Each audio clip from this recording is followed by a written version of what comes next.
Welcome back to Drew Pearson Live. We're sitting down with Eugene, the hitting machine Lockhart, and we're just having a conversation, and it's just good to see you, man. Man, it's always great to see you. You know, being around you, it brings out the champion in you. You know, when I think about the Hail Mary, when I think about all the things that you had to go through in your life and see how you've come out. And hey, by the way, you're a natural, man. You look good. Gee. And as I said in the last segment, I'll give you a check later.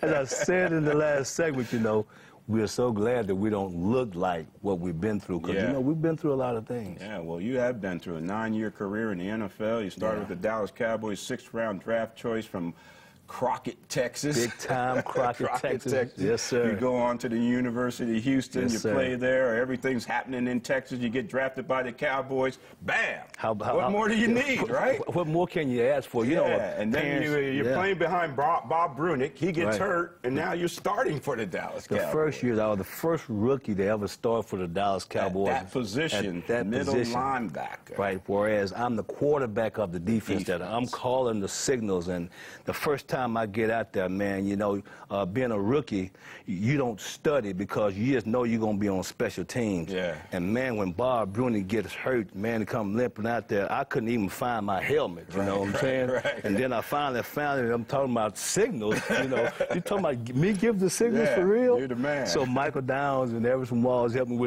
get through that part of it. You always were a natural leader. You I bet you embraced that role, huh? Oh, absolutely. And, getting everybody together and getting them fired up. I absolutely break that huddle and I absolutely loved it. We had no conversation in our huddle. It was just me talking. Yeah. And then, I always pride myself in staying in really, really good shape because I wanted to talk noise the whole entire football game. Not only to the other players, but to my players to keep them hyped up. Yeah. I get excited talking about this stuff. I hear you. I don't know what you say over there now, because I'm a receiver. You might get a little punchy and start throwing some bones on somebody. But being a leader and being a middle linebacker for the Dallas Cowboys, had a lot of great responsibilities. So I studied. I found myself being a student of the game. When you're a student of the game, when you when you can anticipate what's going to happen, that play or the play after that, based on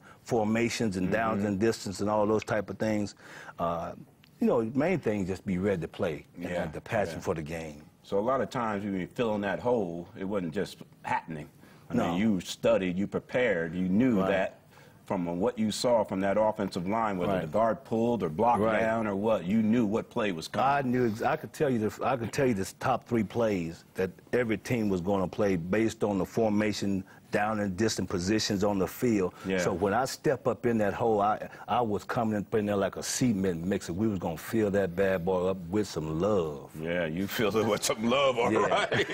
I don't think that running back the quarterback called it love. You had about 19 sacks in your career, so you got to the quarterback too. Yes, sir. So I don't think those guys felt any love in those situations. But, playing that middle linebacker position in the NFL, you played it in college, you played it in high school, you've taken a lot of hits over the years. Do you have any effects of that now?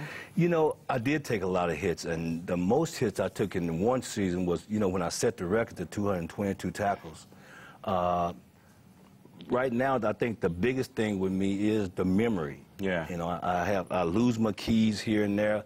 Going any places like, no, I can't go because I forget directions. And it gets frustrating. It gets discouraging at the time because I have to really just go one way if I'm going somewhere.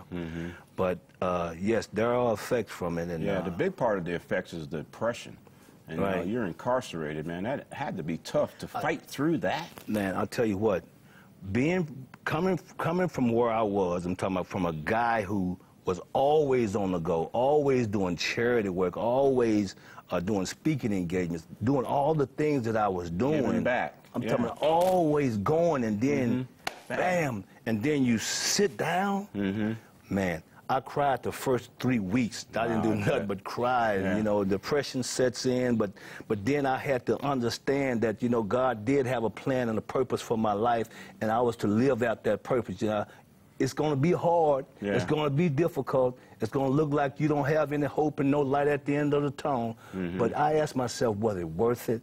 And yes, you know it was truly worth it. Right on. You know, because I'm a better man. I'm a better person for it. Yeah. And pray God that all those 99 men that gave their life to Christ are better for it as well. And being a better man, what are your plans now? What do you want to do now? What do you want to accomplish now? Well, you know, the thing I really want to do is just continue to go out and speak, you know, to corporations that have sales team that maybe not as doing as well as they would like to. I would like to go out and do motivation speaking with those people and go to different type of churches situations, help the juvenile, however I can benefit the world, because, you know, I think one of the most important things that God has given us all is talent. Yeah. And I think if we use the talent he's given us, we can help change this world. Yeah. And God's given you a way to do this, a purpose. And again, it's because you got chapters in your life. And that's right. Hey, if I can do it, you can do it too, right? Right. It's not the end of the book. So we just starting the book. So it's got more chapters to go. More chapters to go, and they will be good chapters. They won't be the other type of chapters. No, I got a feeling they'll be great chapters. Thank you, my friend. Thank you, my man. Yes, sir. The true hitting machine, man. Thank you. Right on. And if you would like Gene to come speak at your next event, visit winnerscircledfw.com. Stay tuned for more DPL right after this.